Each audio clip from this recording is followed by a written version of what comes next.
Freelancing क्या है? मतलब आज के दौर में हर बंदा चाहता है कि वो एक कामयाब फ्रीलांसर बन जाए। अगर आप फ्रीलांसिंग स्टार्ट करना चाहते हैं, तो मैं तो यही कहूँगा कि आप अपनी लाइक्स और डिसलाइक को ऑब्जर्व करें और इसी तरह आप फ्रीलांसिंग के कॉन्स एंड प्रॉन्स भी देखें। फिर आप देखें कि क्या आप इस तरह के काम कर सकते हैं। Freelancing is basically kind of a shop. एक शॉप है जिस पे आप अपने और सेलेक्ट करते हैं कि मैं अपनी शॉप इस घंटे से इस घंटे तक ओपन रखूँगा और मैं ये सर्विसेज़ दूँगा और आपको किसी से कुछ पूछने की ज़रूरत नहीं, आप किसके साथ काम करना चाहते हैं, ये सब आप अपने बेनिफिट्स देके सिलेक्ट कर सकते हैं। फ्रीलांसिंग होने के लिए आपका सेल्फ मोटिवेटेड होना बहुत ज़रूरी है और कंसिस्टेंसी बहुत मैटर करती है फ्रीलांसिंग के लिए।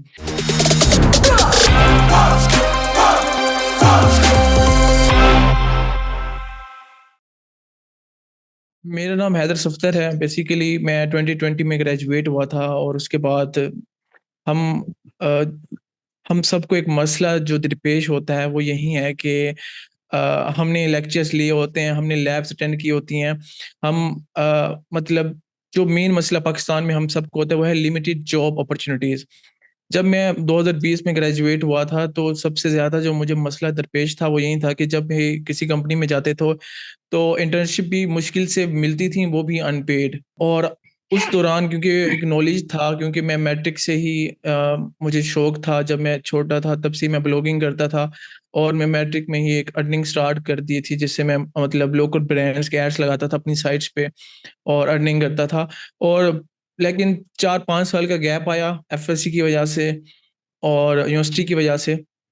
ये सारा गैप था, लेकिन मैं एक वैसे एआई में मेरा बहुत इंटरेस्ट था, मैं चाहता था कि एआई में अपना परस्यू करूँ। मशीन लर्निंग, डीप लर्निंग के मैंने एफवाईपी किए थे और उसी को परस्यू करना चाहता था। लेकिन उस वक़्त इतनी फ्रीलांसिंग में 2020 में एआई पे इतनी फ्रीलांसिंग नहीं थी। आज बहुत ज़्यादा प्रोजेक्ट मिलते हैं और मैं वो भी एक्सप्लेन करता हूँ कि किस तरह मैं अब वो काम भी करता हूँ। लेकिन शुरू से शुरू करते हैं। जब हम यूनिवर्सिटी में थे, सबने लेक्चर्स, लैब अटेंड की हैं। सबने स्टूडेंट क्लब में रहे हैं और सबको सेम मसले आते हैं जो मतलब मुझे पेश आया। तो मैं उसकी नज़र से ही ये प्रेज़ेंटेशन बनाई है और हम इसको डिटेल से डिस्कस करेंगे। मैंने आपको अपनी सिचुएशन बताई है कि back in 2020 I was also a student, graduate student and I was looking for a job and like Pakistan में लिमिटेड जॉब अपॉर्च्युनिटीज़ की वजह से मैं कुछ नहीं ढूँढ पा रहा था। तो हाउ मतलब फ्रीलांसिंग मुझे कैसे मिली और वो सारा आप कैसे कर सकते हैं, तो वो हम डिस्कस करेंगे। और मैंने एक अचीवमेंट भी की थी कि मैं मतलब लास्ट ईयर ही मैंने अपना फर्स्ट 100 की अपवर्क के ऊपर कंप्लीट किया अभी इसी ईयर में ही। तो उसके ऊपर मैंने एक ई-बुक भी लिखी है एंड में मैं आपको इसकी ई-बुक की एक्सेस भी दूँगा, आप लोग वो ई-बुक भी हासिल कर सकते हैं। और फिलहाल अभी हम इसको मज़ीद डिस्कस करते हैं। फ्रीलांसिंग क्या है? मतलब आज के दौर में हर बंदा चाहता है कि वो एक कामयाब फ्रीलांसर बन जाए। कोई भी देखता है कि एक बंदा एक अच्छी अर्निंग कमा रहा है मतलब बाहर से काम करके, तो वो समझते हैं, हर बंदा यही समझता है कि वो फ्रीलांसिंग कर सकते हैं। लेकिन मैं आपको ये भी एक्सप्लेन करना चाहूँ कि फ्रीलांसिंग माइंडसेट होना बहुत लाज़मी है कि क्या आप एम्प्लॉयी रहना पसंद करते हैं या आप चाहते हैं कि आप अपने खुद के बॉस हों। और ये सारा कुछ डिपेंड करता है कि आप किस किस्म के बंदे हैं। तो freelancing is basically kind of a shop. एक शॉप है जिस पे आप अपने और सेलेक्ट करते हैं कि मैं अपनी शॉप इस घंटे से इस घंटे तक ओपन रखूँगा और मैं ये सर्विसेज़ दूँगा। और आपको किसी से कुछ पूछने की ज़रूरत नहीं, आप किसके साथ काम करना चाहते हैं, ये सब आप अपने बेनिफिट्स देख के सिलेक्ट कर सकते हैं। और जो बंदा फ्रीलांसिंग करता है, तो मेरे ख़्याल में उसके जो फ़ाइनेंशियल नीड्स हैं आज के दौर में, जो हमारी इन्फ्लेशन रेट बहुत बढ़ रहा है, तो उसका हल फ्रीलांसिंग है। लेकिन इसको हम मज़ीद डिस्कस करते हैं, जो मैं बता रहा था कि फ्रीलांसिंग हर एक के लिए नहीं है। अगर 10 बंदे फ्रीलांसिंग करते हैं, तो उसकी 10 में से 0.3 रेशियो मैं कह सकता हूँ है कि जो सक्सेसफुल होते हैं इस फ़ील्ड में। क्योंकि ज़्यादातर हम ऐसे ऐसे लोग होते हैं, हम स्टूडेंट्स, कि जब तक हमें कोई खींचे ना या कोई कुछ कहे ना, तो हम वो काम नहीं कर सकते। तो फ्रीलांसिंग होने के लिए आपका सेल्फ मोटिवेटेड होना बहुत ज़रूरी है और कंसिस्टेंसी बहुत मैटर करती है फ्रीलांसिंग के लिए। सबसे पहले अगर आप फ्रीलांसिंग स्टार्ट करना चाहते हैं, तो मैं तो यही कहूँगा कि आप अपनी लाइक्स और डिसलाइक को ऑब्ज़र्व करें और इसी तरह आप फ्रीलांसिंग के कॉन्स एंड प्रॉन्स भी देखें। फिर आप देखें कि क्या आप इस तरह के काम कर सकते हैं। लाइक कभी-कभी ये होता है कि एक बंदा होता है कि वो फुल टाइम जॉब नहीं कर सकता। वो कहता है यार फुल टाइम जॉब मेरे बस की नहीं है। उसने ट्राई मारे हुए हैं, वो फेल हो जाता है। तो वो कोई और काम ढूँढता है कि लाइक बिज़नेस या किसी और तरफ आता है। तो इसी तरह आपको फ्रीलांसिंग के मतलब भी देखना चाहिए कि क्या ये फ्रीलांसिंग आपकी जॉब है? क्या आप जो फ्रीलांसिंग में वर्क प्रेशर होते हैं उसको हैंडल कर सकते हैं? क्या आप वर्क वर्क और लाइफ बैलेंस अक्सर फ्रीलांसर्स का जो हमारा कॉन्सेप्ट है जो कि स्टार्टिंग फ्रीलांसर के लिए सही है कि उसको रातों रात जाग के भी काम करना पड़ता है। और कभी-कभी तो ये होता है कि आपको ऐसी अनसर्टेनिटी की सिचुएशंस हो जाती हैं कि आपको वो हैंडल करना बहुत मुश्किल हो जाता है। तो एक फ्रीलांसर बनने से पहले की ये स्टेज है कि क्या फ्रीलांसिंग आपके लिए है या नहीं? तो इसकी ऑब्जर्वेशन करना बहुत लाज़मी है। मैं अभी बता रहा था कि की क्या है कि अगर आप फ्रीलांसिंग डिसाइड कर ली है कि आपने फ्रीलांसिंग के लिए की तरफ आना है, तो इसको सक्सेस करने की क्या है? तो 70% तो इसका मैटर होता है कि मैं आपको बताया कि सेल्फ मोटिवेटेड होना बहुत ज़रूरी है और आपकी कम्युनिकेशंस। क्योंकि मैं आपको बताऊँ कि जब मैं अपनी 2020 जब मैं ग्रेजुएट हुआ उसके बाद मैंने मुख्तलिफ जॉब्स देखी और मुझे मतलब जॉब्स नहीं मिल रही थी पाकिस्तान में, सीधी-सी बात है। मेरे पास डीप लर्निंग का उस वक़्त बहुत अच्छा मैं एक अच्छा कोडर था। मुझे पाइथन में और डीप लर्निंग और मैंने बड़ी उसको हालाँकि हमने एफवाईपी को भी मैंने अपने बड़े स्केल पे ले गया और रिसर्च पेपर की तरफ भी मैं गया और उसपे भी बड़ा काम किया 5-6 महीने आफ्टर एफवाईपी सबमिशन। मुझे शौक था इस चीज़ का। लेकिन हालात कुछ ऐसे थे कि मुझे अ मैं अपने इस शौक को कंटिन्यू नहीं कर सकता था क्योंकि एक तो फ़ाइनेंशियल नीड्स की वजह से और दूसरा पाकिस्तान में इसका उस वक़्त स्कोप नहीं था। तो और मैं साथ-साथ ना आइल्स की तैयारी कर रहा था कि मैं अपने रिसर्च पेपर की तैयारी करूँ, मैं आइल्स करूँ और मैं ना कुछ करूँ। तो आइल्स जो है ना बड़ा मेरे लिए हेल्पफुल साबित हुआ कि जो मैं उसमें इंग्लिश की प्रैक्टिस किया करता था और मैंने कुछ मॉक सेशन भी अटेंड किए थे।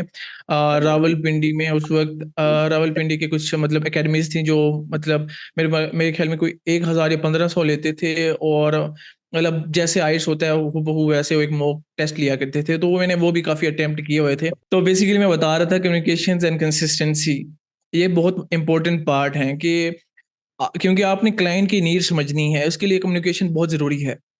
आपने आपका जो प्रोफ़ेशनल रिलेशनशिप है उसको एक स्ट्रॉन्ग बनाना है। अच्छा skills with always learning attitude क्योंकि अगर मैं ये बताऊँ कि वो स्किल्स जो मैंने अपने first year of freelancing career में सीखी थी, अगर मैं उनको ही लेके चलता तो मेबी मैं फ़ेल हो चुका होता। फ्रीलांसिंग एक ऐसी अ, स्किल कह सकते हैं फ्रीलांसिंग के दौरान आपको एक ऐसी स्किल को अडॉप्ट करना चाहिए कि जो हमेशा आपको ग्रोथ दे। जिससे आप हमेशा ग्रो हों, आप कुछ ना कुछ सीखें और आपका हमेशा लर्निंग एटीट्यूड होना चाहिए और आप चीज़ें सीखते रहें। और इवन बिफोर स्टार्टिंग फ्रीलांसिंग अगर आपको उस चीज़ का 30% स्किल नॉलेज है अच्छी तरह से, आप अपनी फ्रीलांसिंग स्टार्ट कर सकते हैं। लेकिन उसमें आपको मैक्सिमम कम्युनिकेशंस और मैक्सिमम कंसिस्टेंसी चाहिए होगी, जो कि बहुत टफ है। तो इसी तरह जैसे आप इस चीज़ को कम करते जाएँ, तो मतलब अगर मैं कहता हूँ 50-50 हो जाए, तो 50% स्किल है, 50% कंसिस्टेंसी एंड कम्युनिकेशन, तो ये भी इस तरह लेवल किया जा सकता है। अच्छा, तो जब भी हम एक एक चीज़ है इसमें कि लिसनिंग इज़ मोर इम्पोर्टेंट। जब भी हम किसी क्लाइंट या किसी जॉब अपॉर्च्युनिटी या किसी भी चीज़ को देख रहे होते हैं, तो अ, हमारे लिए हम ना अक्सर लिसनिंग पे ध्यान नहीं देते। तो मेरे ख़्याल में अगर आप सब ये मुझे कोट बहुत अच्छी लगती है, इस वज़ह से मैंने यहाँ पे मेंशन भी की कि listening is more important, the art of conversation lies in listening. अगर आप किसी भी चीज़ को तवज्जो से सुनते हो, इवन कि आप हमारी आज की ये जो गुफ्तगू है, इसको तवज्जो से सुनोगे, तो बहुत ज़्यादा चांस हैं कि आप इसको फुल अंडरस्टैंडिंग कर सको। अगर आप इसको तवज्जो नहीं दोगे, लिसनिंग नहीं कर रहे, आप सिर्फ़ इसको ऐसे ले रहे हो, तो किसी भी चीज़ में आप उसको सक्सेसफुल नहीं कर सकते। तो किसी भी चीज़ को सक्सेसफुल करने के लिए उसको समझना, उसकी लिसनिंग करना, इवन वो क्लाइंट है या किसी प्रोजेक्ट की डिस्कशन है, किसी चीज़ की, तो लिसनिंग के अंदर ही उसकी मतलब जो अ, इम्पोर्टेंस है, वो लिसनिंग में होती है। हम इसमें थोड़ी-सी फ्रीलांसिंग के बेनिफिट्स देखेंगे और इसको मज़ीद भी डिटेल्स मैं सारा कुछ बेसिक्स से बता रहा हूँ और हम एडवांस लेवल तक देखेंगे ये सारी चीज़ें। अच्छा फ्लेक्सिबिलिटी होती है वर्क आवर्स में आपके पास। आपके पास एबिलिटी है कि आप किसी भी जगह से काम कर सकते हैं। मुझे याद है कि मैं हज पे गया था 2023 में। और जैसे हज के काफ़ी सारे दिन होते हैं जो मतलब मेन दिन होते हैं मिना वाले और अरफात में। उन दिनों को छोड़ के जो कि इबादत के मेन दिन थे, या मुज़लफ़ा 4-5 दिन, जो बाकी दिन थे, मैं जब हज पे वहाँ पे सऊदी अरब में था, तो बेसिकली मैं अपना लैपटॉप अपने साथ ही रखता था और मेरा काम कभी डिस्टर्ब नहीं हुआ। वो तब भी ऐसे ही चल रहा था जैसे अल्हम्दुलिल्लाह अब चल रहा है। और opportunity to pursue favourite projects. अच्छा, इसमें आप देख सकते हैं कि जो आपको मज़ेदार, जिसमें आपका इंटरेस्ट ज़्यादा हो, आप वो चीज़ें परस्यू कर सकते हो, जबकि आपके पास ये जॉब में नहीं होता। जॉब में क्या होता है कि आपको जो असाइन कर दिया गया है वो करना है आपने। अच्छा, इसमें पोटेंशियल है for higher income compare to traditional job. Freelancing में हम बहुत हायर इनकम ले सकते हैं, क्योंकि जितनी हम मेहनत करेंगे और जितना हमारा एटीट्यूड होगा लर्निंग पे, क्योंकि जितना आपके पास नॉलेज होगा, उतना ही आपके फ्रीलांसिंग रेट्स बढ़ते हैं आहिस्ता-आहिस्ता, लर्निंग के साथ-साथ। तो इसमें बहुत ज़्यादा और ज़्यादा आप प्रोजेक्ट हैंडल कर सकते हैं, तो उससे ना आपकी इनकम बढ़ती है, बेसिकली किसी ट्रेडिशनल जॉब के निस्बत। अच्छा, सेल्फ लर्निंग ग्रोथ होनी चाहिए कि आप खुद चीज़ें सीखें, क्योंकि फ्रीलांसिंग कर ही वही सकता है। इसमें सेल्फ लर्निंग ग्रोथ की बात की है कि आपके इसके ऊपर आपको लर्निंग सारी खुद करनी पड़ती है, क्योंकि फ्रीलांसिंग कर ही वही सकता है कि जो चीज़ों को समझे, उनके सॉल्यूशन ढूंढे और प्रोवाइड करे, ना कि आप किसी और पे डिपेंड करें। तो फ्रीलांसिंग स्टार्ट करने का सीन ही वही होता है कि जब आप किसी ऐसे स्टेज पे आ जाएं, आप किसी एक स्किल को लेके ऐसे हैं, उस स्किल के मतलब अगर कोई बंदा इस हवाले से कोई भी सवाल करेगा तो मैं उसको कवर कर लूंगा। तो वो स्टेज होती है जब वो एक अच्छे फ्रीलांसर्स बनने की तरफ जा रहे होते हैं, या आप स्टार्ट कर सकते हैं। अच्छा, फ्रीलांसिंग को कब स्टार्ट करना चाहिए? तब स्टार्ट करना चाहिए जब आप फ़ील करें कि मैं किसी भी प्रोजेक्ट पर, जो भी आपकी फ़ील्ड है, लेट्स से आप एक कंपनी में ना एक प्रोजेक्ट्स होते हैं जैसे, तो उन प्रोजेक्ट्स में आपको लगता है कि यार ये जो प्रोजेक्ट है मैं अकेला हैंडल कर सकता हूँ, और इसमें अगर किसी माइनर सी ज़रूरत पड़ी किसी दोस्त की, तो मैं उससे हेल्प ले सकता हूँ। जब आप फ़ील करेंगे मैं ये अकेला कर सकता हूँ, तब आप फ्रीलांसिंग की तरफ जाएँ। आपके पास वो नेसेसरी स्किल सेट और टूल्स हों स्टार्ट करने के लिए, तब आप फ्रीलांसिंग की तरफ जाएँ। आपकी कम्युनिकेशंस इतनी अच्छी हों कि आप क्लाइंट के साथ कम्युनिकेट करें और उसकी नीड्स को समझें। और अगर आपकी इंग्लिश अच्छी नहीं है, तो यहाँ पे मैं रिकमेंड करूँगा एपिसोडन, और जो कि एक काइंड ऑफ वेबसाइट है जिस पे आप रजिस्टर्ड होके वो वेबकैम ओपन करते हैं अपना, और आप उधर मुख्तलिफ लोगों से डिस्कशंस करते हैं। तो ये एक इंग्लिश लर्निंग का, इंग्लिश स्पोकन इंग्लिश लर्निंग का बहुत अच्छा प्लेटफ़ॉर्म है, और अंडरस्टैंडिंग भी बड़ी होती है। और दूसरा मैं रिकमेंड करूँगा यहाँ पे क्लब हाउस। क्लब हाउस एक सिंपल सी ऐप है, जैसे हमारी पॉडकास्ट ऐप होती हैं, इसी तरह की एक काइंड ऑफ ऐप है, और इसमें मुख्तलिफ ग्रुप्स होते हैं। अगर आप इसमें अपना इंटरेस्ट सिर्फ़ इंग्लिश सीखने पे लगाएँ, तो आपको वो सारे ग्रुप्स इनके शो होंगे जिसमें इंग्लिश सिखाई जाती है, तो ये भी मैं आपको लाज़मी रिकमेंड करूँगा। दूसरा है कि जब भी आप फ्रीलांसिंग स्टार्ट करने से पहले आपके पास एक अच्छा पोर्टफोलियो होना लाज़मी है, कि जो भी आप काम स्टार्ट करने जा रहे हैं, कि आपके पास इनफ पोर्टफोलियो है कि आप किसी को शो करा सको। तो यहाँ पे मैं एक और चीज़ भी मेंशन करूँगा कि freelancing is a second stage. The first stage is learning a good skill. You can learn a good skill from any YouTube channel, or you can learn a good skill from any internship or kind of a job. Spend some time on a job and learn a good skill, and then start freelancing when you're ready. तो उस perspective से भी आप ये चीज़ें सोच सकते हैं। अच्छा, you feel like you can find potential clients who would be interested, तो मतलब आप इस तरह who would be interested in working with you, तो आप इस लेवल पे हों कि आप क्लाइंट्स ढूँढ सकें, और ऐसे क्लाइंट्स के जो आपके साथ काम करना भी चाहें, तो ये भी पोटेंशियल आप में देखना ज़रूरी है। अच्छा, इसमें था माय जर्नी विद फ्रीलांसिंग। मैंने आपको बताया कि मैं जब मैट्रिक में था, तब से मुझे मतलब ब्लॉगिंग्स का और इन चीज़ों का शौक था 2013-14 में। तब मैं मतलब बेसिकली पर मंथ कमाया करता था 5,000 उस दौर में, मतलब लोकल ब्रांड्स की जो ना एड्स लगा के अपनी साइट पे। उस वक़्त और दूसरा यहाँ पे, अच्छा, तो आप एक और चीज़ मैं यहाँ पे मेंशन करूँगा कि मतलब स्किल चेंज करना कोई बुरी बात नहीं है। मैंने एज़ ए ग्राफ़िक डिज़ाइनर, जब मैं अपनी यूनिवर्सिटी लाइफ़ में था, मैं एज अ वेब डेवलपर था, मतलब शुरू में तो ब्लॉगिंग करता था सिर्फ। फिर उसके बाद फिर मैंने यूनिवर्सिटी लेवल पे जब देखा तो मैंने ग्राफिक डिजाइनर में मुझे लगा कि मैं एक अच्छे ग्राफिक डिजाइनर बन सकता हूँ। लेकिन जब मैंने स्टार्ट किया तो मुझे लगा कि ये मेरी काइंड की चीज़ नहीं है। मैंने इसमें कुछ फ्रीलांसिंग प्रोजेक्ट्स भी किए, लेकिन मैं इसमें बोर हो गया और बेसिकली मुझे लगा कि ये मतलब मेरी टाइप की चीज़ नहीं है। तो आफ्टर ग्रेजुएशन आफ्टर ग्रेजुएशन जब मैं मुख्तलिफ जॉब्स देख रहा था तो मैंने कुछ डेवलपिंग तो मैंने ना कुछ वेब पेजेस डेवलप किए। एक सीनियर था वो इस पे काम करता था, तो मैं एज़ ए असिस्टेंट कह दें या उसकी सिर्फ़ हेल्प किया करता था विदाउट एनी मतलब किसी भी, सिर्फ़ सीखने के लिए, कि पैसों के लिए नहीं, सिर्फ़ सीखने के लिए मैंने ना उनकी हेल्प करना स्टार्ट कर दी। और यहाँ से मेरा इंटरेस्ट बना वेब डेवलपिंग में, और मैंने फिर स्टार्ट की अपनी अपवर्क की प्रोफ़ाइल डिज़ाइनिंग और डेवलपिंग वेब पेजेज़ से। और फिर अच्छा, यहाँ पे हम डिस्कस करते हैं हाउ आई मेड ओवर 100 के ऑन अपवर्क। मेरी जो नीश है वो है go high level funnel marketing, के मतलब मैं लोगों के ना बिजनेस जो होते हैं वो बेसिकली उनको डेवलप करता हूँ। इसमें मतलब बिलीव आपको अपने खुद पे यकीन रखना चाहिए और हमेशा मोटिवेटेड रहना चाहिए कि आप खुद भी कुछ ना कुछ कर सकते हैं। आपको यकीन होना चाहिए खुद के ऊपर।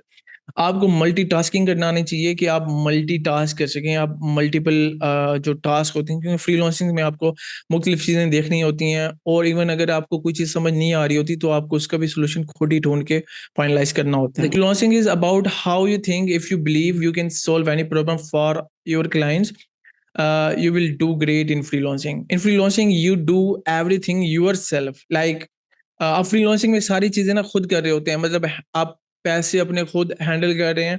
जैसे अकाउंटिंग होती है और अपने एफबीआर में सारा कुछ जमा करवाना, अपनी डिटेल्स एक-एक चीज़ उसको मैनेज करना, आप बिडिंग्स करना जॉब्स के ऊपर, फिर आप अपने खुद के खुद बॉस होते हैं, आपको कोई आपने खुद ही मोटिवेटेड रहना है और मेकिंग श्योर कि आप एक टॉप क्वालिटी वर्क जो है डिलीवर कर रहे हैं अपने क्लाइंट को, ताकि वो आपका एक रिकरिंग इन्वेस्टमेंट बन सके। How to write a successful proposal that wins you the freelancing projects. अच्छा, जो भी हम आजकल सबसे पहले तो ये है कि मैं आपको बताऊं कि प्रपोजल राइटिंग बहुत ज़रूरी है। आपको ये समझना कि प्रपोजल्स, क्योंकि अगर आप अपवर्क कर रहे हैं, अगर आपने अपवर्क स्टार्ट करना है, फ्रीलांसिंग और किसी भी चीज़ में स्टार्ट करना है, तो आपको सबसे पहले इस थिंकिंग को समझना बहुत ज़रूरी है कि एक प्रपोजल, अच्छा प्रपोजल कैसे लिखते हैं, और वो कौन-सी चीज़ें हैं जो जिससे आप लिख के आप अपना प्रपोज़ल सक्सेसफुल कर सकते हैं। तो वो चीज़ें हम इसमें डिस्कस करेंगे कि हर प्रोजेक्ट पे आपने बिडिंग नहीं करनी। मतलब प्रोजेक्ट्स होते हैं, शोर होते हैं, अगर आप लेट्स से अगर आपकी स्किल्स है, मैं यहाँ पे ले लेता हूँ कि अगर हम इसको डिस्कस करें, आप रिएक्ट जेएस के ना वेब पेजेस डेवलप करते हो, ठीक है? तो सबसे पहले तो ये है कि जो आपकी स्किल्स की जॉब्स आ रही हैं, हर जॉब पे पोस्ट नहीं करनी। आपने अवॉइड करना है किसी टेम्पलेट या स्क्रिप्टेड प्रपोज़ल को यूज़ करने में।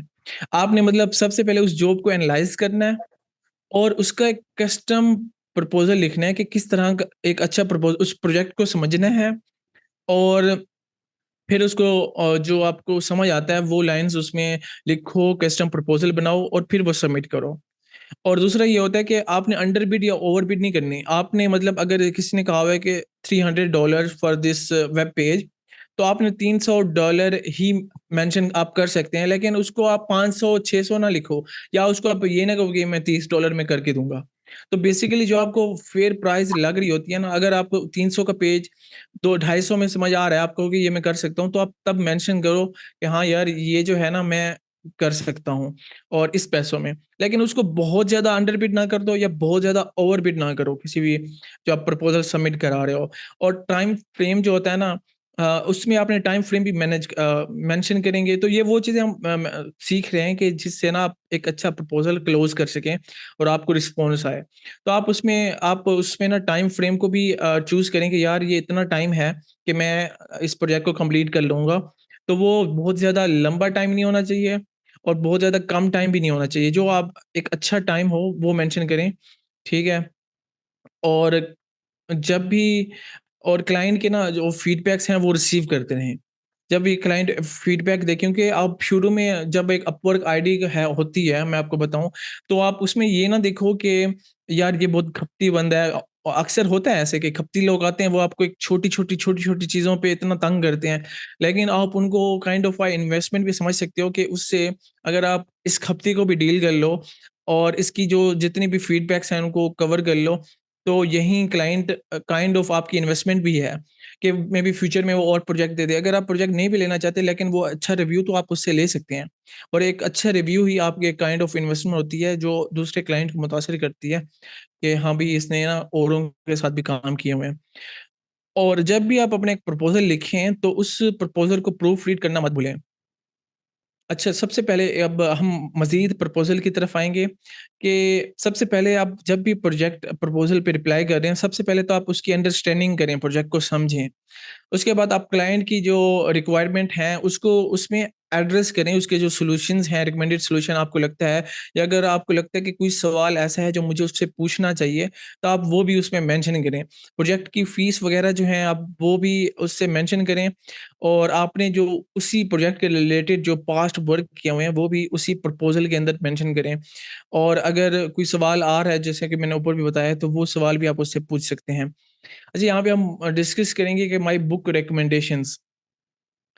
और मैं आपको ज़रूर अक्सर ये होता है कि हम ना कोई चीज़ करना चाह रहे होते हैं लेकिन हम नहीं कर पा रहे होते, और उसमें काइंड ऑफ एक हर्डल्स आ रही होती है, और उसको ओवरकम करने के लिए मैं आपको रिकमेंड करूँगा कि ईट दैट फ्रॉग। ये किताब बहुत मज़े की है कि आप कभी भी प्रोक्रेस्टिनेट कर रहे हो, आप इसको पढ़ें और इसके जो रूल्स हैं उनको अडॉप्ट करें। तो इससे क्या होता है, आप एक अच्छा टाइम मैनेज कर सकते हैं और आप जो कुछ अपनी लाइफ़ में करना चाह रहे हैं उस पे फ़ोकस कर सकते हैं। मे बी आप ये भी फ़ोकस कर सकते हैं कि आप अपनी जॉब के साथ किस तरह फ्रीलांसिंग को स्टार्ट कर सकते हो।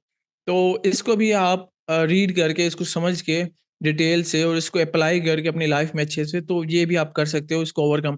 अगर आपको एक अच्छी ऑफ़र्स बनाना आना चाहिए, मिसाल के तौर पे आप चाहते हो कि मैं एक अच्छा क्लोज़र बनूँ, या आप चाहते हो कि मैं एक अच्छी जो स्ट्रैटेजीज़ हैं वो बनाना सीखूँ, जिससे मतलब मैं लॉन्ग टर्म अपने बिज़नेस या अपनी फ्रीलांसिंग को ग्रो करूँ, तो उसके लिए मैं रिकमेंड करूँगा 100 मिलियन ऑफर्स।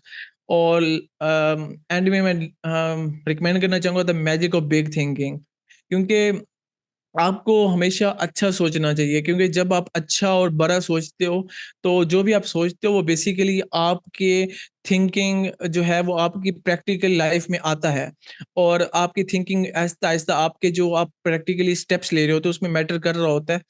तो the magic of being thinking बड़ी बेहतरीन किताब है जो आपको जो आपको ना सिखाती है कि बड़ा सोचने के क्या फ़ायदे हैं और किस तरह ये मतलब सारा कुछ किया जा सके। इसी तरह मैं यहाँ पे कोट करना चाहूँगा इमाम अली अलैहिस्सलाम का फरमान कि thinking leads, think well, thoughts make words, words make action and action make character and character make you known.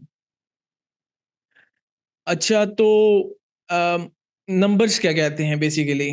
तो नंबर्स ये कहते हैं कि Pakistan basically 4th largest freelancing country है ग्लोबली, और 2021 से 22 में पाकिस्तान ने $397 मिलियन का रेवेन्यू जनरेट किया।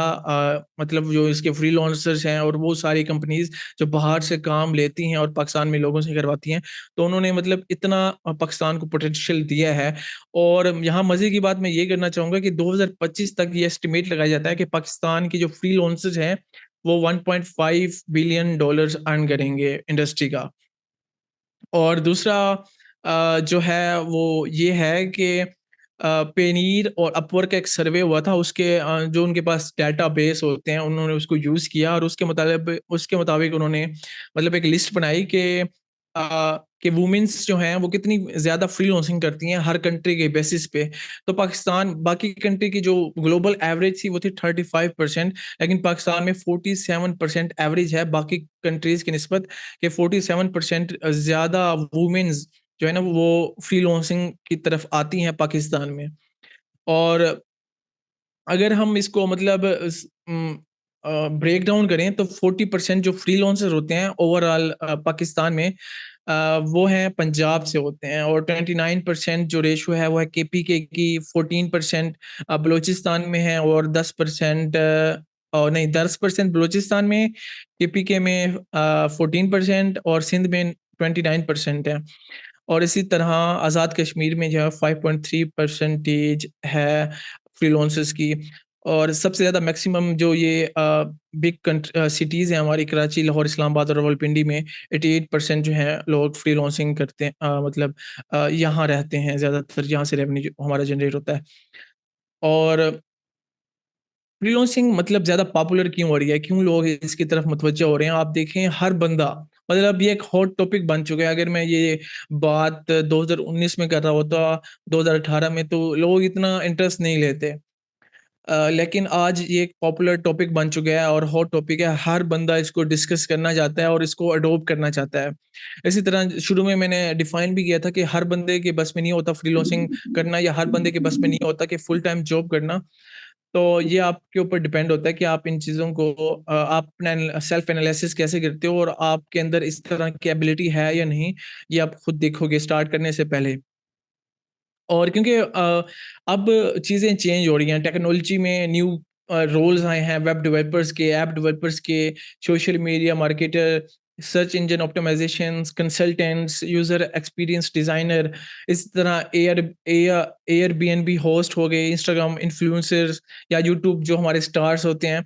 तो ये वो रोल्स हैं जो टेक्नोलॉजी की शिफ्ट की वजह से आजकल बहुत ज़्यादा हॉट हो चुके हैं और लोग इनसे ज़्यादा अर्निंग्स कर रहे हैं बनिस्बत किसी अदर ट्रेडिशनल जॉब के। और अगर हम मार्केटिंग ट्रेंड्स देखें तो इधर भी कंपनी को पसंद है कि बाहर की जो कंपनीज़ होती हैं वो प्रेफ़र करती हैं कि वो किसी ऐसे बंदे को हायर करें जो जिसके लिए उनको मतलब कुछ चीज़ पे ना करना पड़े। मतलब उनके जो इंश्योरेंसेस होते हैं और जो अगर वो यूके या यूएस से कोई बंदा हायर करेंगे तो उसको मेबी 10 के में एक बंदा पड़ जाए पर मंथ। लेकिन अगर वो वही बंदा पाकिस्तान में अगर लेते हैं तो उसको $1000 में ही पड़ जाएगा और बेसिकली वो शॉर्ट टर्म कॉन्ट्रैक्ट भी कर सकते हैं कि काम करवा के और ख़त्म कर दो कॉन्ट्रैक्ट। तो ये चीज़ किसी-किसी फ्रीलांसर्स के लिए भी अच्छी होती है कि वो कहते हैं यार मैं शॉर्ट पीरियड के लिए इस कंपनी के साथ काम करूँ और ये हमारी डिफाइन जो कॉन्ट्रैक्ट के एग्रीमेंट होते हैं वो करके आप मतलब ये एक हॉट टॉपिक बनता जा रहा है ये भी। और हम क्या कर सकते हैं कि आप देखें पाकिस्तान के अंदर 60% जो लोग हैं वो हैं 15 से 30 के दरमियान के लोग। और तो इस दौरान मतलब ये एक बहुत ही अच्छी अपॉर्च्युनिटी है इन लोगों के लिए, क्योंकि आज हर बंदे को पता है कि आईटी की तरफ लोग शिफ्ट हो रहे हैं। तो आप ट्रेनिंग प्रोग्राम्स कर सकते हैं जो गवर्नमेंट की तरफ से करवाए जाते हैं, पीआईटीबी की तरफ से करवाए जा रहे हैं, ई-रोज़गार की तरफ से करवाए जा रहे हैं, या आप यूट्यूब के ऊपर फ्रीलांसिंग कोर्सेज़ जो हैं वो सीख सकते हो, या आप स्किल शेयर जो एक कमाल का लर्निंग प्लेटफ़ॉर्म है, kind of a Netflix for a learning. इसमें आप हर चीज़ सीख सकते हैं स्किल शेयर पे।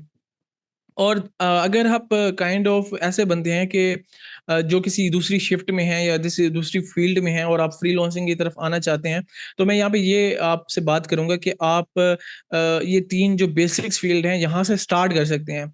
आपको ये जानना ज़रूरी है कि ये लाज़मी नहीं है कि अगर आप किसी बेसिक स्टेज से स्टार्ट करेंगे, तो आप हमेशा इसी में रहेंगे। मैंने आपको कहा था कि आपको हमेशा एक सेल्फ लर्निंग एटीट्यूड रखना है कि आप हमेशा ग्रो करते रहें। किसी बेसिक स्किल को सीख के उस पे ऊपर स्टक नहीं होना, आपने हमेशा ग्रो करते रहना है। तो बेसिकली अगर हम टेक्निकल पर्सपेक्टिव से देखें तो आप web development basics, HTML, CSS, MySQL, WordPress हो गई इसमें, और कस्टम जो डेवलपमेंट होती हैं तो और प्लगइन डेवलपमेंट जो होते हैं, इस फ़ील्ड को आप चूज़ कर सकते हैं स्टार्ट करने के लिए। इसी तरह स्टार्ट करने के लिए मैं ये रिकमेंड करूँगा यहाँ पे आप कंटेंट मार्केटिंग एडवर्टाइज़मेंट भी स्टार्ट कर सकते हैं कि आप फेसबुक एड्स सीख लो, गूगल एड्स सीख लो, आप बेसिक सी ऑन पेज एसईओ सीख लो और मार्केटिंग फनल्स वगैरह बनाना सीख लो। और इसी में मार्केटिंग फनल्स में आप सीआरएम वगैरह भी आते हैं, ये भी आप सीख के स्टार्ट कर सकते हो। और क्रिएटिव डिज़ाइन में आएँ तो हमारे पास लोगो डिज़ाइनिंग है, इसमें आजकल बहुत टॉप पे चल रहा है, जैसे फिग्मा डिज़ाइनिंग हो गई और इलस्ट्रेटर तो मतलब अब लोगों ने कम ही यूज़ करना स्टार्ट कर दिए हैं, फ़ोटोशॉप, इलस्ट्रेटर नहीं यूज़ होते। लेकिन अगर हम क्रिएटिव की बात करें तो फिग्मा आजकल बहुत ज़्यादा फ़ेमस है, हर तरह से कि लोग फिग्मा में डिज़ाइन बनवाना पसंद करते हैं। और तो फिग्मा मतलब एक अच्छी स्किल है क्रिएटिव डिज़ाइन में सीखने के लिए।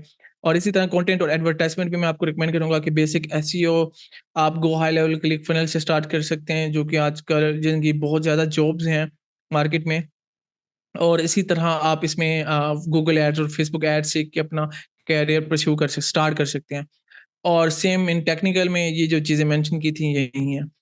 और जहाँ पे मैं मेंशन करना चाहूँगा कि freelancing start starting starting freelancing might seem hard in the beginning, but just remember every journey start with one step, keep going, keep learning, you will find your way soon. और अब हम सवालों की तरफ आएँगे। ये मेरी ई-बुक है। अगर आप इस क्यूआर कोड को स्कैन करेंगे अपने मोबाइल पे या इसके स्क्रीनशॉट ले लें और बाद में स्कैन कर लें। और अगर आप लैपटॉप से हैं तो अगर आप इसको स्कैन कर सकते हैं, तो ये आपको मेरी एक ई-बुक है जिसमें मैंने स्ट्रैटेजीज़ बताई हैं मज़ीद कि 100 के बनाने के लिए आपको कौन सी स्ट्रैटेजीज़ लेनी चाहिए, या एक सक्सेसफुल फ्रीलांसर बनने के लिए आपको कौन सी स्ट्रैटेजीज़ इख्तियार करनी चाहिए, वो सारा मैंने इसमें एक्सप्लेन किया है। और ये मेरा ईमेल है अगर आपको सवाल हो, ये मेरी मतलब इंस्टाग्राम आईडी है, और ये मेरा यूट्यूब चैनल है जहाँ मैं एक स्किल सिखाता हूँ, go high level serum type. तो वो अगर आप उस स्किल को सीखना चाहें तो वो आप मेरे यूट्यूब चैनल से सारा कुछ इधर अवेलेबल है, तो आप वो भी आज सीख सकते हैं। अब हम क्वेश्चंस आंसर की तरफ आएँगे, जिसको भी जो सवाल हैं आप पूछें मुझसे, और आप अपना जो अपना माइक है उसको अनम्यूट कर सकते हैं और सवाल पूछ सकते हैं वन बाय वन। जी, अस्सलाम वालेकुम। वालेकुम अस्सलाम। अच्छा, मैं नासिर बात कर रहा हूँ और मैं बेसिकली लिनक्स सिस्टम्स एडमिनिस्ट्रेशन और डेवऑप्स की फील्ड में हूँ। और मैंने लाइक अभी तक कोई ज़्यादा फोकस तो नहीं किया था पर पे, बट रिसेंटली मुझे जॉब ख़त्म होने की वजह से मैंने आप पर पे काइंड ऑफ रिज्यूम किया अपने काम को। और हुँ, हुँ। आफ्टर लिटिल बिट ट्राई मुझे फिर एक कह लें कि टास्क थी, आई वुड से टास्क मिला। और उसमें ये था कि वो रिकरिंग चीज़ थी और अपेरेंटली वो था कि उसमें पर माइलस्टोन वो मुझे पे करना चाह रहा था क्लाइंट। अच्छा हुआ सही इसमें है। ये कि ना मुझे इनिशियली काम तो मिल गया। और जब उसने मुझे लाइक इशू बताया या जो रिक्वायरमेंट थी वो बताई टास्क की डिटेल। अच्छा, यहाँ मैं ये चीज़ बता दूं, शुरू में जो उसने रिक्वायरमेंट शो की थी उसने बस ये लिखा होता डेवऑप्स इंजीनियर चाहिए उसको, और इस तरह से करके ना वो पर माइलस्टोन पे करेगा। उसमें बेसिकली एक जनरल उसने रिक्वायरमेंट शो की थी। आफ्टर एक्सेप्टिंग मुझे जब उसने रीच आउट किया, फिर उसने मुझे जो उस वक्त उसको काम था वो उसने एज ए माइलस्टोन यानी कि मुझे दिया। अच्छा, वो देखने के बाद मैंने कहा कि चलो ठीक है, मेरा ज़रा फ्रेश स्टार्ट ही है, तकरीबन एक आधी बस इससे पहले मैंने एक ही किया हुआ था। तो मेरा अच्छा एक्सपीरियंस रहा था पिछले वाला, बट दिस टाइम अराउंड अच्छा नहीं रहा था। तो यही मैं उसने किया ये कि उसने जो है ना प्रॉब्लम जो बताई मुझे, वो उसने उसमें शुरू में लिखा कि ना ये बड़ा स्ट्रेट फॉरवर्ड सा काम है और इस तरह से करके। ऑल्दो मुझे थोड़ा सा उसी वक्त फील हो रहा था कि it was not that straight forward, but चूंकि मैं भी जरा अगेन फ्रेश था उसमें प्लेटफॉर्म पे, तो मैंने कहा चलो to gain the experience let's do it. अब जब मैं उसको करने बैठा हूँ तो वो जो प्रोडक्ट थी ना बेसिकली वो इतनी मैच्योर नहीं थी। वो बेसिकली एक ऑनलाइन मॉनिटरिंग, ये जो फ्रीलांसर्स को मॉनिटरिंग का सेटअप करना था, ओपन सोर्स एक टूल था। अच्छा, उसमें मेरा ठीक ठाक जो है ना लाइक टाइम और जो ब्रेन एनर्जी है ना वो यूटिलाइज हुई। और वो हुआ ये कि फिर जाहिर है मैं अब वो $30 मुझे उसके पे कर रहा था, और जबकि वो $200 का कम से कम होना चाहिए था। Rough rough idea. तो हुआ फिर ये कि मैं लेस मोटिवेट हो गया और वो मैं भी थोड़ा सा स्लो हो गया। अब eventually it took me like 2 weeks. और वो जो 2 वीक्स हुए, क्योंकि मैं फिर पर यानी कि डे में कोई 2-2 घंटे या 1.5-1.5 घंटे उसको टाइम दे रहा था, मैं फिर अपने बाकी कामों पे फोकस था। अब इवेंचुअली ये हुआ कि जब काम मुकम्मल होने से ना कोई यानी कि 14 दिन समझ लें कि मैं 12-13 दिनों में कंप्लीट हुआ, तो उसने ना कोई 9 दिन बाद या इस तरह करके ना उसने थोड़ा सा लाइक मुझे वो किया कि यानी खप्तीपन सा कह लें दिखाया कि काम अभी तक नहीं हुआ और इस टाइप की चीज। मैंने मेरी थोड़ी सी अप्रोच ये है कि स्ट्रेट फॉरवर्ड सा बंदा हूँ, मैं भी सीधा आगे से वो कर देता हूँ। बहरहाल उससे एक बातचीत हुई, मुनासिब हुआ। अ- और बिल्कुल अब मैं समराइज करता चलूँ तो इवेंचुअली फिर हमने डिसाइड ये कि जो फ्राइडे था ना, यानी कि जो वीक क्लोज हो रहा था, तो उस तक इसको हम देख लेते हैं। और फिर मैंने फाइनली बहरहाल डिलीवर कर दिया उसको वो चीज़। और मैंने इस दफा फिर उससे ये नहीं कहा डिलीवर करने के बाद। मैंने अच्छा बीच में मैंने एक दो दफा उसको ये जरूर कोशिश की कि आपको पे अच्छा करना चाहिए था मुझे, like you are paying very low, मगर इवेंचुअली बहरहाल उसने उतना ही पे किया। और लाइक उसने एट द मतलब एंड ऑफ द आपको डे उस मैं 2 वीक काम के मतलब $30 पे किया, आप ये कह रहे हैं?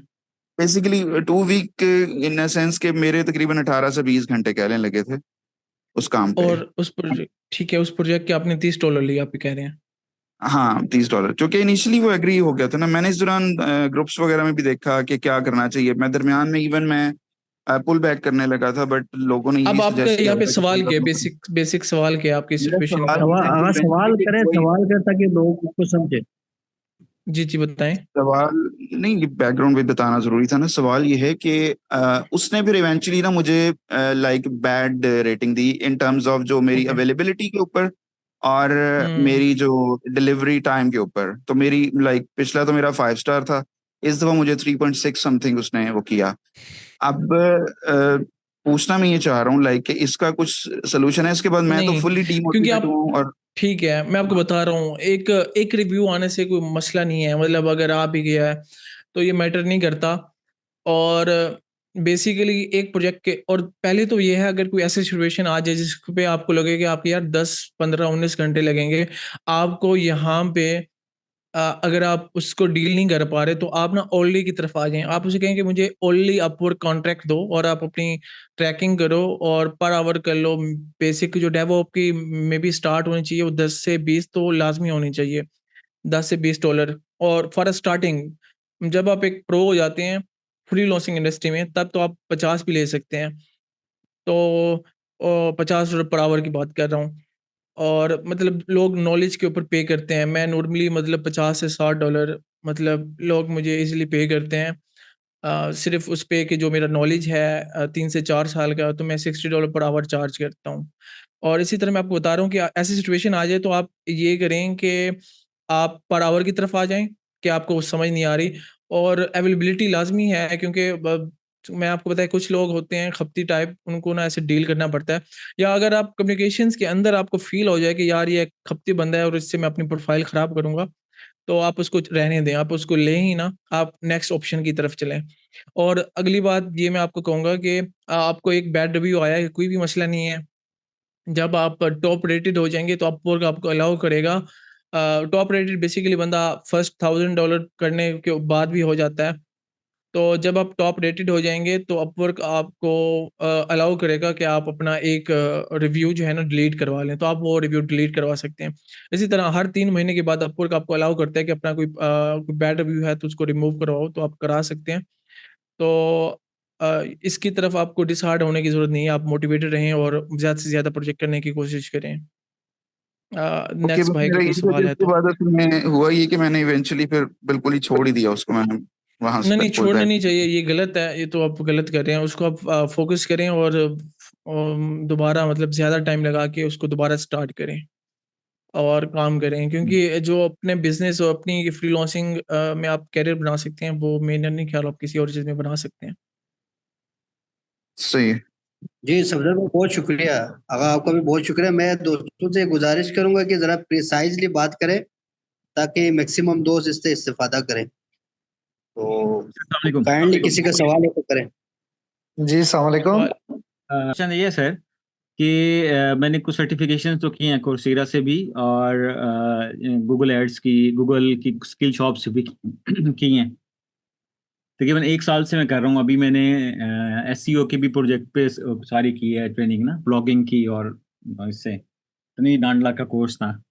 तो तकरीबन कोई 6 7 महीने हो गए हैं, फ्री हूँ, जॉब्स पे अप्लाई कर रहा हूँ, फाइवर पे भी प्रोफाइल है, अपवर्क पे भी है, लेकिन क्लाइंट नहीं आ रहा। उसके लिए कोई रिकमेंड करें, क्या ठीक है, तरीका करें, क्या स्ट्रेटजीज हों?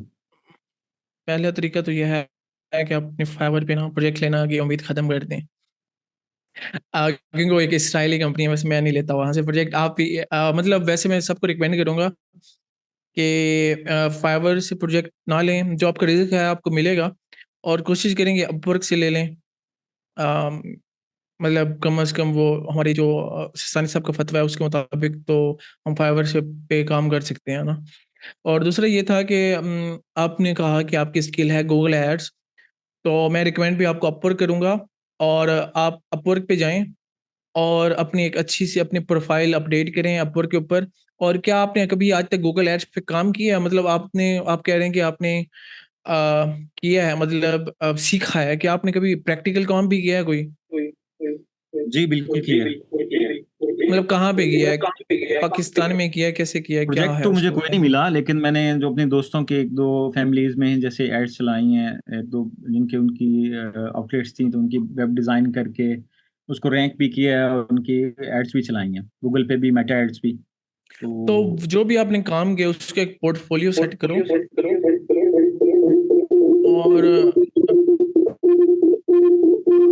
अब मुझे मज़ीद ये है कि मैंने आपको ना मैंने आपको अपना व्हाट्सएप नंबर भेजा है। आप मुझे ना मज़ीद उस पे मैसेज करना तो मैं आपको गाइड कर दूँगा कि आप जो पोर्टफोलियो बनाया है ना, आप अपना पोर्टफोलियो मुझे मैसेज करना। फिर मैं आपको बताऊँगा कि आप अपवर्क पे स्टार्ट करें क्योंकि अपवर्क के ऊपर बहुत ज़्यादा अपॉर्च्युनिटीज़ हैं। आप वहाँ पे अपना गूगल एड्स वाली चीज़ें जो है ना स्टार्ट कर सकते हैं। नेक्स्ट ओन भाई सवाल कर रहे थे आप, पूछें। जी अस्सलाम वालेकुम जी। वालेकुम सलाम।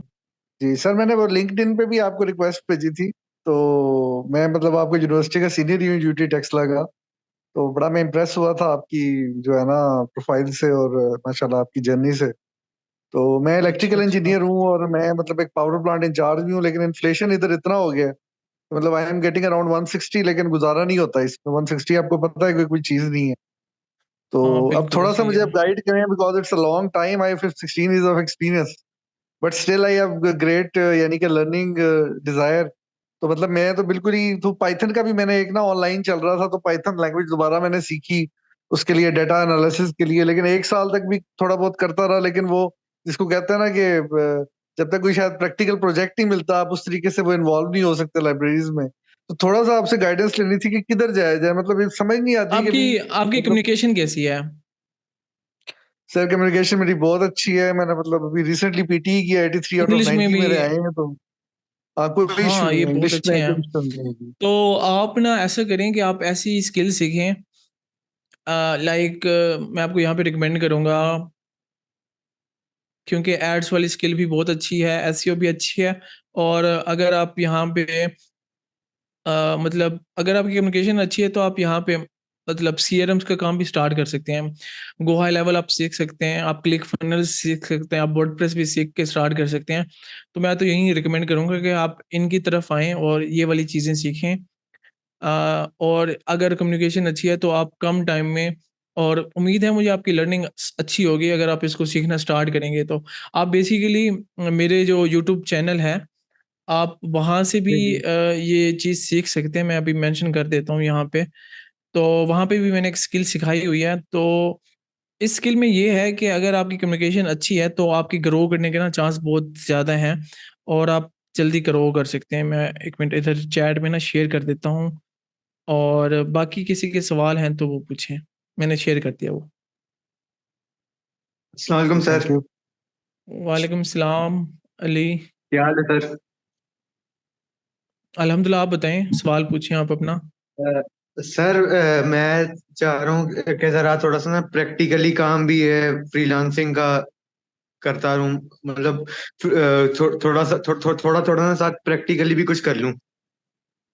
तो आप अभी करते क्या हैं? तो मैं स्टूडेंट हूँ, सेकेंड ईयर के पेपर्स दिए हैं मैंने। सेकंड ईयर की किस चीज़ के स्टूडेंट हैं आप? मैं इंजीनियर आईसीएस का। आईसीएस के स्टूडेंट हैं, आपकी स्किल क्या है? स्किल कोई सर, स्किल सीखने के लिए थोड़ा सा जरा मैं चाह रहा हूँ कि थोड़ा सा हाँ, हाथ तो पे चढ़ जाए। आप ना पहली बात तो यह है कि आपने ना कमाने के लिए नहीं सीखना।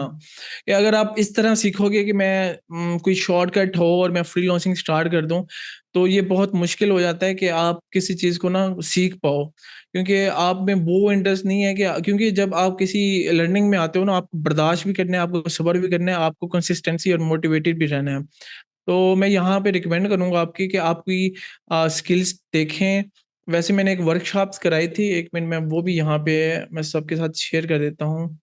वर्कशॉप एक मिनट, मैं उसकी लिंक अभी देख के ना मैं वो भी शेयर कर देता हूँ। तो मैंने एक वर्कशॉप कराई थी फ्रीलांसिंग के ऊपर, डिटेल से 5 घंटे की है वो। तो उसमें मैंने बताया था कि आप अपनी स्किल सेलेक्ट करें। एक मिनट मैं ना वो शेयर करता हूँ, हाँ ये है, मिल गई। तो मज़ीद ये है कि मैं आपको ना वो लिंक भी शेयर कर देता हूँ। तो सबसे पहले यहाँ पे 2 लिंक्स भेजी हैं मैंने, एक मेरी ई-बुक की है, दूसरी मैंने जो फ्रीलांसिंग के ऊपर डिटेल्ड वर्कशॉप कराई हुई है और उसमें मैंने बताया हुआ है कि इसका आंसर ये है कि अ, इसका आंसर यही था कि आप पहले स्किल पे फ़ोकस करें, ना कि फ्रीलांसिंग पे। सबसे पहले आप अपनी स्किल देखें, आपके लिए कौन-सी स्किल बेस्ट है और आप उसको उसको सीखें और उसके हैंड्स ऑन करें, बाद में आप फ्रीलांसिंग की तरफ आएँ। तो अभी मैं यही कहूँगा कि आप स्किल्स में इंटरेस्ट लें और देखें कौन-सी स्किल आपके लिए अच्छी है। आप उस स्किल को यूट्यूब पे स्किल आजकल तो बहुत आसान हो चुका है। अगर आप वो बेसिक स्किल जो मैंने आपको एंड पे एक्सप्लेन किए हैं, क्रिएटिव डिज़ाइन, टेक्निकल और मार्केटिंग वाली, तो उन सब में से कोई भी स्किल सीखना चाहते हो तो सिर्फ़ यूट्यूब पे सर्च करो और जो भी आपका इंटरेस्ट है आप उसको स्टार्ट कर सकते हो। मैंने 2 लिंक्स शेयर करी हैं। एक तो मैंने अपनी यूट्यूब लिंक की थी, दूसरी मैंने ना एक वर्कशॉप रिकॉर्डिंग्स हैं 5 आवर्स की, जो मैंने एक पिछली ट्रेनिंग दी थी उसकी हैं। वो आप जॉइन कर सकते हैं और मैंने अपनी ई-बुक शेयर की है जिसमें मैंने फ्रीलांसिंग सक्सेस की स्ट्रैटेजीज़ एक्सप्लेन की हैं। वो भी आप देख सकते हैं। नेक्स्ट सवाल किसी का है तो पूछें? माशाल्लाह एक सवाल है मेरा, आवाज आ रही है मेरी? जी, जी। अच्छा हैदर भाई, इसमें मुझे ये पूछना है कि कुछ लोग एक हैक भी यूज करते हैं कि मल्टीपल लाइक उन्होंने रेटिंग बनाने के लिए ना, लाइक मैं किसी दोस्त को कहूंगा कि तुम मुझे प्रोजेक्ट दो और मैं उसका पे भी करूंगा तो वो उसकी अच्छी रेटिंग मुझे दे देगा। तो इस तरह हम स्टार्ट कर सकते हैं एक शुरू में इनिशियल रेटिंग बनाने के लिए। ये क्या लीगल तरीका है, सही तरीका है, या ये नहीं, नहीं, तरीका ठीक नहीं एक्सप्लेन है? करें। आप कह रहे हैं कि आउटसोर्स कर सकते हैं किसी और को? नहीं नहीं, मैं ये कह रहा हूँ कि एक इनिशियल अगर हमने स्टार्ट करना है अपवर्क के ऊपर, तो हुँ, हम जो है वो एक हैक यूज करते हैं। मुझे किसी ने बताया था कि कि फॉर एग्जांपल आपको कोई प्रोजेक्ट नहीं मिल अ रहा तो आप अपने किसी दोस्त को कह सकते हैं कि आप यार मुझे प्रोजेक्ट अच्छा, दे अच्छा, दो, तो ये नहीं, तो नहीं, वो ये आपको नहीं दे सही। देगा। इसकी क्योंकि अपवर्क जब एनालाइज़ करता है ना उनको, वो पकड़ लेते हैं इस चीज़ों को। और दूसरा ये है कि ऐसे फेक रिव्यूज़ आप लगवाने का कह रहे हैं, तो फेक रिव्यू से काम नहीं बनता। सबसे बेहतर यही है कि आप एक अच्छी-सी स्किल सीखें। अगर आपके पास स्किल है, तो उसको सही से यूटिलाइज़ करें कि जॉब अपवर्क पे क्लोज़ करने के प्रपोज़ल पे काम करें अपना और खुद जॉब्स लें। और जब भी जॉब मुझे नहीं, मेरा नहीं ख़्याल, क्योंकि हमने काफ़ी इस पे काम किया है, तो जब एक आप अच्छा प्रपोज़ल दे रहे हैं, तो और एक अच्छी आपने सारा कुछ डिस्क्रिप्शन और सारा कुछ यूज़ किया हुआ है, तो बहुत रेयर चांस होते हैं कि कोई बंदा आपकी प्रोफ़ाइल देखे, क्योंकि ये भी एक काम होता है कि वो आपकी प्रोफ़ाइल देखे कि यार किस वो बहुत कम लोग करते हैं कि प्रोफ़ाइल देखे कि ये बिगिनर है या कैसा बंदा है। तो ये बहुत कम लोग करते हैं। 70% जो लोग होते हैं सिर्फ़ प्रपोज़ल से ही जज करके आपको आंसर करना शुरू कर देते हैं। तो अगर आप और अगर आप फेक फीडबैक लेते हो तो उससे काफ़ी मसले भी होते हैं। तो आप उसकी तरफ ना जाओ, आप सिर्फ़ अपने प्रपोज़ल पे और स्किल्स पे फ़ोकस करो, तो आप काम कर सकते हो। अगर हैदर भाई अब वो मैं ना चा हाँ जी, मैंने जो चैट्स में सबने सवाल पूछे होते हैं, वो मैं पूछ के वो मैं पढ़ के ना सबको आंसर करता हूँ। ये करने के बाद काइंडली कुछ मेरा अस्सलाम वालेकुम हैदर भाई। जी, जी, वालेकुम सलाम। अगर हमें प्रोजेक्ट करना नहीं आता तो और फाइवर क्लाइंट पे काम दे तो उसको लेकर आउटसोर्स करना चाहिए। इसका मैंने अभी आपको बताया कि फीडबैक नहीं लेना और फाइवर पे तो काम वैसे नहीं करना, अपवर्क पे करना है। और आपने ना एहतशाम आपको बता रहा हूँ जो आपने सवाल किया था। और मतलब स्किल सीख के अपवर्क पे काम करें और फेक फीडबैक नहीं लेना, आउटसोर्स नहीं करना। इससे ना आपकी फ्रीलांसिंग में काफ़ी मसाइल आते हैं और आपकी खुद की ग्रोथ रुक जाती है आउटसोर्सिंग के दौरान। अपवर्क एजेंसी कैसे जॉइन कर सकते हैं? यार ये सिंपल सी वीडियो है हाशिर। आपकी स्किल कौन-सी है? एक तो स्किल आप देखें अपनी और उस स्किल के लिहाज से आप मुख्तलिफ कंपनीज़ को ना रिक्वेस्ट कर सकते हो, तो आपको अपनी अपवर्क एजेंसी में जॉइन कर लेते हैं। नेक्स्ट कौन पूछ रहा था सवाल? जी, अस्सलाम वालेकुम। ये तो सफदर भाई बहुत शुक्रिया, आपने बड़ा डिटेल में इसको लेके चल रहे हैं। मेरा एक जी। वो था, वो अक्सर लोग ये जुगाड़ भी करते हैं कि मेरी आवाज आ रही है आपको? जी, जी, आ रही है, आ रही है। कि इनिशियली ना एक दूसरे को का ना प्रोजेक्ट में ना सपोर्ट करते हैं। मसलन मैंने ऑर्डर दे दिया है 2-3 ऑर्डर, या किसी मेरा कोई बाहर का दोस्त है उससे मैंने ऑर्डर ले लिया, ठीक है ना जी, कोई जानने वाला है उससे ऑर्डर ले लिया, ताकि ना कम से कम थोड़ी बहुत विन विन सिचुएशन हो, ठीक है ना जी। या उसको मैंने खुद पे कर दिया, या किसी दोस्त को कहा यार थोड़ी हेल्प कर दे। तो इस एंगल से अगर करे, ये है तो जुगाड़ ही है, तो इसको क्या क्या कहते हैं आप, इस हवाले से क्या कहेंगे? क्या आप अपने दोस्त को कहेंगे वो आपको रिव्यू दे दे, ऐसा कुछ? मैं मिस हो गई, आप नहीं, वॉइस ऑर्डर कट दे रही दे, थी। ऑर्डर ऑर्डर दे दे। हाँ, तो मैंने आपको बताया कि पहली मैं तो क्या बात ये है कि वो हाँ, पहली बात ये है कि अपवर्क जब आपकी एनालाइज करता है प्रोफाइल हर 6 महीने के बाद, मतलब जो लोग अर्निंग स्टार्ट करते हैं तो अपवर्क उनको वार्निंग देता है किसी ने इस तरह के काम किए होते हैं, या अपवर्क कुछ बताए बगैर वो आईडी शट कर देता है। तो मैंने आपको ये बताया था कि मतलब इन चीज़ों को छोड़ के कि आप किसी से हेल्प लें या वो लें, आप अगर अपने प्रपोज़ल पे ही फ़ोकस करना स्टार्ट कर दें, और अगर आप किसी चीज़ के पे टाइम स्पेंड करने से ज़्यादा अपने प्रपोज़ल राइटिंग पे स्पेंड करें टाइम, और सिर्फ़, तो मेरे ख़्याल में ये बेहतर है उन सब चीज़ों से जो आप मतलब एडॉप्ट करेंगे और किसी और, क्योंकि क्लाइंट आपकी प्रोफ़ाइल या ये नहीं देखता कि आपने कितने फ़ीडबैक हैं आपके, वो ये देखता है कि इसका प्रपोज़ल कैसा है, और 70% क्लाइंट वहीं से ही जज कर रहे होते हैं। ये बहुत रेयर केस है कि लोग बहुत कम जो है ना उसको जज करें, कि प्रोफ़ाइल वग़ैरह को। जी, अस्सलाम वालेकुम। वालेकुम अस्सलाम। मेरा एक क्वेश्चन है, मैं अभी वर्डप्रेस कर रहा हूँ और शॉपिफाई वगैरह भी कर रहा हूँ, लेकिन वर्डप्रेस के अंदर मुझे एक प्रॉब्लम फेस करनी पड़ रही है, जो कि है एडसेंस अप्रूवल के मुताबिक। तो उसमें अगर आप कोई हेल्प आउट कर सकते हैं कि एडसेंस आप अप्रूवल नहीं मिल एडसेंस अप्रूवल क्यों लेना चाह रहे हैं? रहा एडसेंस करने के और लिए अपनी आप साइट। सबसे पहले तो आप अपनी बताएं, आप कौन सी डिग्री कर रहे हैं? मैं अभी बीबीए कर रहा हूँ। बीबीए कर रहे हैं, और आप अपने कौन से ईयर में हैं, कौन सा सेमेस्टर है? मैं अभी थर्ड सेमेस्टर स्टार्ट होना है यहाँ पे मुल्तान में। थर्ड सेमेस्टर स्टार्ट होना है, और एडसेंस क्यों लेना चाह रहे हैं आप? एडसेंस में क्योंकि अर्निंग करनी है ज़ाहिर है साइट से, तो इस वजह से एडसेंस अप्रूवल तो लाजमी है। ठीक है, लेकिन अगर तो ऑब्जेक्शंस क्या आ रहे हैं उनका, क्या है कि क्यों नहीं हो रहा? जैसे कभी थीम पे आ जाते हैं, जब इंडेक्सिंग करके देखते हैं ना, चेक करते हैं, तो उसके बाद कभी थीम पे ऑब्जेक्शन आया हुआ होता है, कभी लो वैल्यू कंटेंट पे आया हुआ होता है, कभी इस तरह से काफ़ी सारी चीज़ों पे आते हैं। तो इसका कोई प्रिसाइज पे बता दें तो जिससे पहले तो सारी मैं ये चीज़ें। बताऊंगा, क्योंकि जैसे ही गूगल ग्रो कर रहा है तो इसके क्राइटेरिया इन्होंने बहुत सख्त कर दिया एडसेंस का। तो उनकी जो ये सारी क्वालिटीज़ हैं कि स्क्रैच से थीम बना हुआ हो और कंटेंट बहुत हाई क्वालिटी का हो, तभी एडसेंस मिलेगा।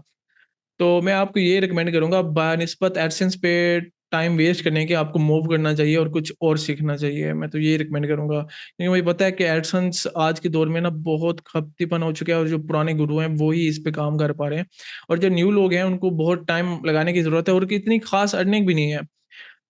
मतलब तब अर्निंग है जब एक आप हाई क्वालिटी कंटेंट लिख सकते हो। तो आप खुद कह रहे हो कि आपका तो लो क्वालिटी कंटेंट में आ रहा है, तो कंटेंट ही जब आपका लो है, जिसको गूगल रैंक ही नहीं कर रहा और ना सही समझ रहा है, तो आप कैसे समझते हैं कि वो बाद में आपके लिए सही रहेगा? तो इसको आप फ़ोकस करो, या तो आप अपनी मतलब स्किल चेंज करो, कुछ और स्किल में जाओ, या आप इस पे स्क्रैच से समझो और स्क्रैच से थीम बनाओ और अपने कंटेंट पे फ़ोकस करो।